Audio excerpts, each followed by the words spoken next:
for the COVID positive.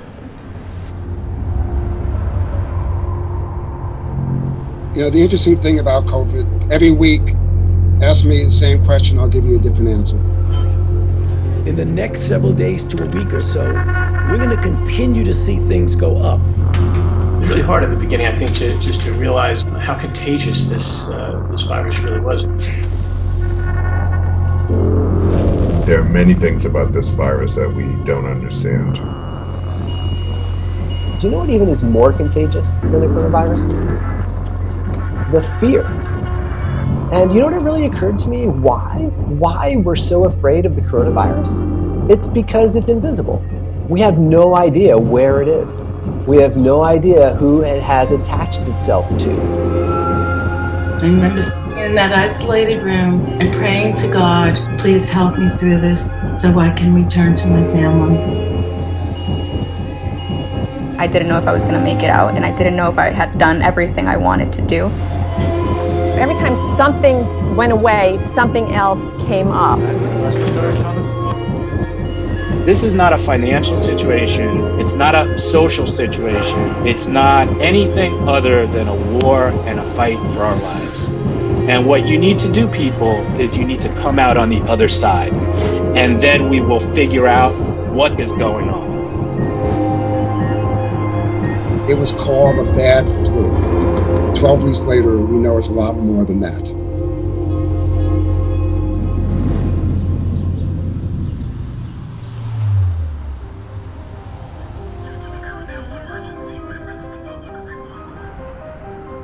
So, a lot of people ask me where I got COVID from, if I know. I say I got it from New York. So it began just living and breathing along with 8.5 million people. At first, I wasn't ill. I just was tired, very fatigued. 2 weeks after that, I now knew that I had the COVID virus. For me, in my instance, I personally did not think I would get COVID ever. I didn't think I had COVID because in my mind, if I had COVID, I would be immediately dead. Just by saying the words to me, I'd be dead. The highest fatality rate is for those aged 80 and over. I woke up and had the scariest symptoms of my life, which was just tightness in my chest and heaviness. For me, it felt as if someone heavy were sitting on my chest, and they were covering my mouth with a wet rag that was hot. And I really couldn't get a good breath unless I was on all fours, I quickly discovered. I had never felt pain in my chest or back. I was always like, that's something that old people will feel at some point of their lives, but I'm not old. But it was terrible. This really hurts. It's like nothing I've ever had before. I wouldn't wish it on my enemy. I could not get out of bed. I couldn't walk 4 feet to a bathroom without oxygen and help. Coronavirus wants to kill you. It wants to take all the life out of your lungs. When Karen started getting sick, she was just not doing well at all. This was deteriorating, right before our eyes. She said, just take me to the hospital. And I knew at that point, I said, well, this is the beginning of the end. And in the middle of this, the family that she lived with started freaking, and they said, we adore this girl, but we can't have this in our house right now. So in between all this, we also had to move a very sick person. They basically stopped me at the door and said I was not allowed to go in because of the isolation issues, and I had to leave her there. And I had no idea what to do, what to say. Having the doctor walk in, goggles, face mask, face shield, 2 gowns, you realize that's to protect her from you. I really was frightened. I did not want her going to the hospital. At that time, the hospitals were insane. I was terrified that if she went there in her weakened state, that we would lose her. And that's a phone call to her mother in Colombia I was not willing to make. It was a struggle. It was a lot of worry, a lot of anxiety going on here in the household because, we didn't know whether she was ever coming back here. People think that it's just going to be the elderly or it's just going to be people with pre-existing conditions. I know a lot of people who are young and healthy that have succumbed to this disease. You know, I'm 33 years old, I'm a runner, no history of asthma, no pre-existing conditions, and it just really hit me hard. I remember I would tell Marion's son every night that he would keep me company, man, I'm gonna die. I'm not gonna see my mom anymore, I'm gonna die. I can't describe the fear, the absolute terror of going to bed every night and saying, please don't die, please don't die, please don't die. A lot of my middle-aged patients, you know, they're healthy. They never saw their vulnerability. And boy, they were introduced to it, the mortality, they got introduced to it in a really hard way. It was really a scary experience, and the worst part is that you have to go through that alone. To be isolated and alone with no physical contact and know that there's not someone in another room when you yell help, that somehow you're gonna have to get yourself to a piece of equipment. You're either physically isolated or emotionally isolated and told you can't be around people you love for weeks on end. This wasn't a 5-day flu. For many patients, I would say 14 days was the typical course, where people were basically like prisoners, either opening a door and shoving food under the door, and they were isolated. So there's a tremendous anxiety component that we've been identifying with these patients. She died alone. We didn't even get to say bye to her. We couldn't even give her like that boost of morale to say, hey, you know, you're gonna come out of this, or we need you to come out of this. Like, there was nothing. When you go through an experience like that, you come out saying, I am so grateful for life. How can I be the best person I can be? And the way that I can do that is by going back to work and helping other people. When you go through something like this yourself firsthand, it really does change your perspective. It makes you notice that there's so much you take for granted. Just the empathy of knowing how sick you can get and how important it is that as we talk about reopening the country, we also take a real moment as a nation to pause and give respect and mourn those we've lost and those who are still suffering. We hear these numbers and we hear these statistics, and unless it's affected you personally, I don't think it registers to people that these are individual human lives that we're talking about. To the world, you may be one person, but to one person, you may be the world. This is the most gut-wrenching pain I've ever felt in my life. I have 3 co-workers that have died that I know of. If there's one thing that I can say that my mom would have taught me or told me now, would be value your parents, value the time you have with people, because you just never know when they're going to be taken away from you. You know, cherish those moments, those happy moments, and that's how I want to remember my mom.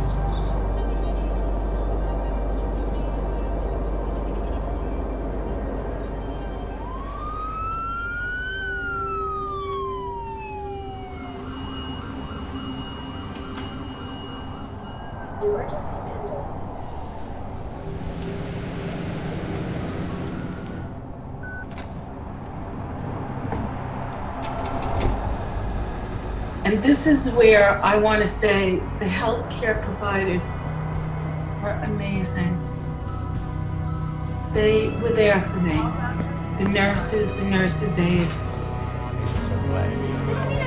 Give me a format, respiratory comment.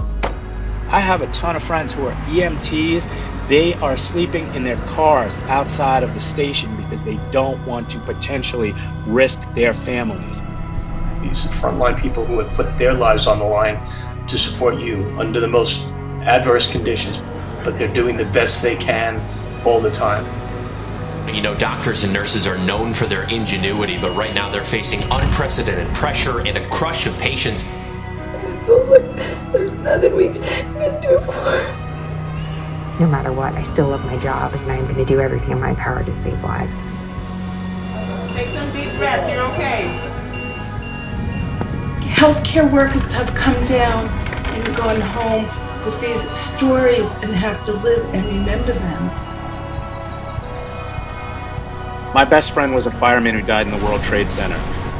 And if you said to him, "Oh, you're a hero," he would say, "Nah, I'm just doing my job."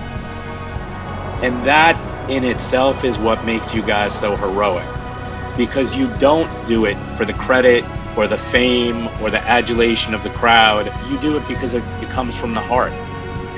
The level of sacrifice is just staggering. I don't know how we can ever repay that. We have a lot of heroes.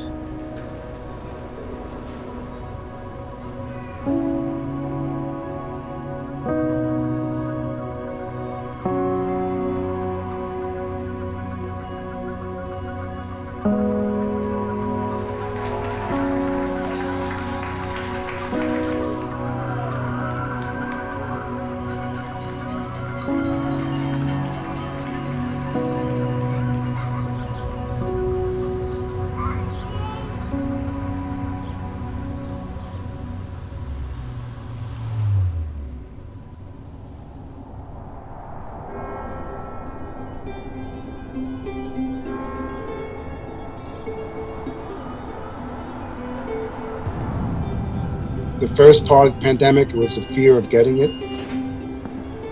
The middle of the pandemic was surviving it. And now it's like, oh my God, what did I just go through? You know, the question is about people who are now home, they're recovering, what's the path forward? And I would begin with cautious optimism. Depending upon the person, the recovery from COVID is going to be like a tale of a million different cities. We're finding that some patients, they just go on their merry way. But for some other patients, COVID's going to carry a multidisciplinary health burden with it that's going to require medical care, nursing care, psychosocial care, because this is very emotionally traumatic. I can tell you, I'm looking at some 12-week CAT scans that radiographically do not look like they're going to come back. Some of these x-rays look like fibrotic, scarred lungs, and these lungs are not coming back, and that's going to be a whole new generation. So that story has to be told. Here in New York, I'm thinking about what can we do to not just harden infrastructure in our hospitals, but also what are you going to do for the patients who, like Gabby and myself, have moderate COVID courses, which can frankly turn far deadlier very quickly. It's really not enough to say to Americans, just stay home. You should be telling them, get an oximeter, check your oxygen. Is there a community health center where they can go just down the street to make sure they're monitored? Well, I will tell you, everybody I talked to on the phone who I know had COVID, we didn't get them tested. At the height of the epidemic, nobody got tested. So getting antibody testing on a population like New York City, we talk about herd immunity, well, we haven't tested the herd. The herd may be 10% immune, the herd may be 30 or 40% immune. Here in New York, not only do we have high numbers in general, but just knowing that Black and Hispanic communities have been hit the hardest, really thinking about how to protect them. One way, for example, I really think is to get more PPE to essential workers, not just medical. So thinking about the next wave, hopefully it doesn't come, but in case it does, we need to make sure that it's janitors, porters, not just doctors and nurses. So now we're unraveling the processes we put in during the crisis, and at the same time building new processes to take care of a whole new host of patients. Going to be modeled almost after the World Trade Center. You know, we had a singular event when the World Trade Center was bombed, and then there was 20 years of health implications that followed. Rehab is going to be more important than ever. There are still thousands of people dying from COVID every day. We're seeing numbers rise as states continue to ease restrictions. And as states and locations start to reopen and say to you, yeah, it's safe, go back to work, you have to ask yourself, what are the motives? Why are these people telling me it's safe when for months they told me it's unsafe? Are there reasons political? Are there reasons financial? Are there reasons power related? Trust yourself. If something doesn't sound right, if your gut is telling you something's wrong, it probably is. People have this idea like it's over, but keep in mind that we have done nothing to kill the virus yet. Coronavirus has a much longer attention span than humans. So coronavirus isn't getting tired of this.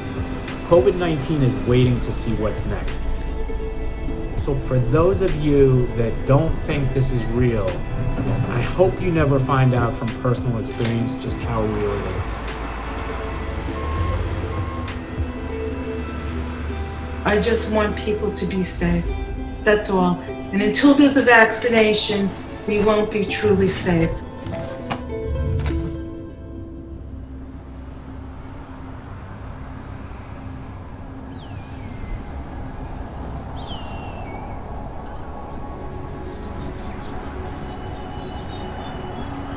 We expect to see more cases, we expect to see more hospitalizations, and we expect to see more deaths, unfortunately. But how do we prevent a complete relapse? How do we prevent a complete separate wave? From what I see, it's going to be very difficult, but there are things you can do to make sure that you optimize your chances. There's something called universal precautions, and universal precautions have to do with the idea that we assume that everybody is a potential carrier. We don't look at somebody and say they look healthy. We don't look at somebody and say they have big muscles. We take universal precautions, meaning we wear a mask, we protect our eyes, we protect our face, we protect our hands, we wash our hands frequently, we avoid big crowds, we avoid close contact. And these things make a big difference. So I want to state very clearly that these precautionary measures will only take us so far.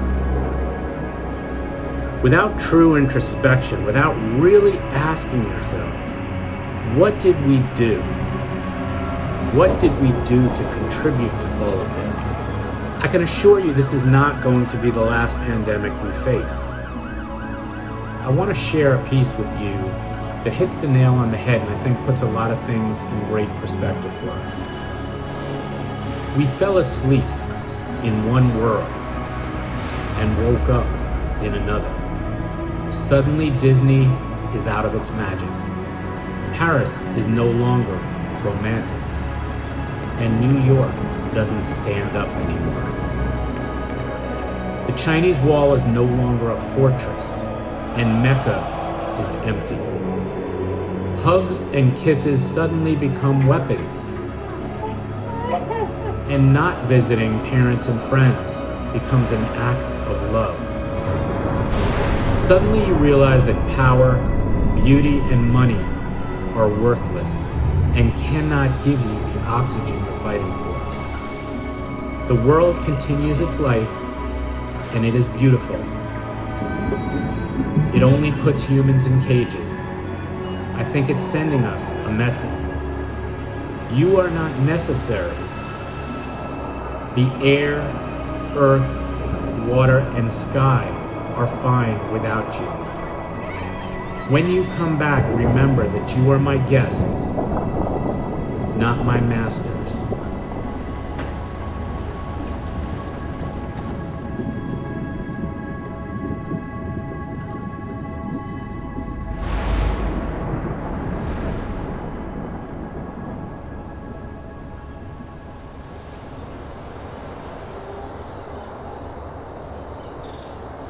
I ask you all to remember that the earth and all of its inhabitants were here long before us.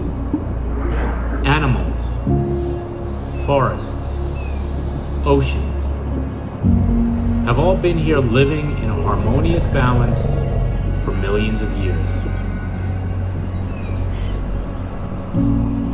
Most, if not all, infectious diseases are what we call zoonotic. That means that they start in animals and jump to humans. We can socially distance, lower stress, and exercise all we want. But as long as we force animals to live in the exact opposite conditions, we are not safe. As long as we chop down our great forests, pollute our oceans with filth, and continue to force species out of their native habitats, we are not safe. Humans, we must give up this insane notion that the earth was put here be our personal smorgasbord that we can take. Guess what? The earth is giving us plenty of signals. How much louder does it need to speak? As we rise from the ashes of this pandemic, I have only one hope in my heart for humanity. My hope is that we can put all of our differences aside, because when you think about it, our differences pale in comparison to our similarities. We all cry when a family member dies. We all strive to live by each other's happiness, not each other's misery. My hope would be that we can look beyond borders, beyond the color of our skin, political or religious allegiances, and that we can once and for all come together. That once and for all we can learn from this. My hope is that we can come away from this smarter, stronger, and better for future generations. And the way that we do that is we opt to follow the science, we opt to follow human kindness,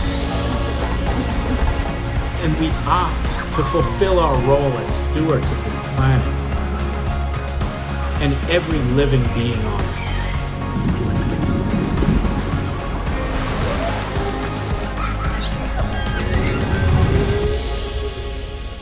Today is June 22nd, 2020. Nearly 500,000 people have lost their lives to COVID.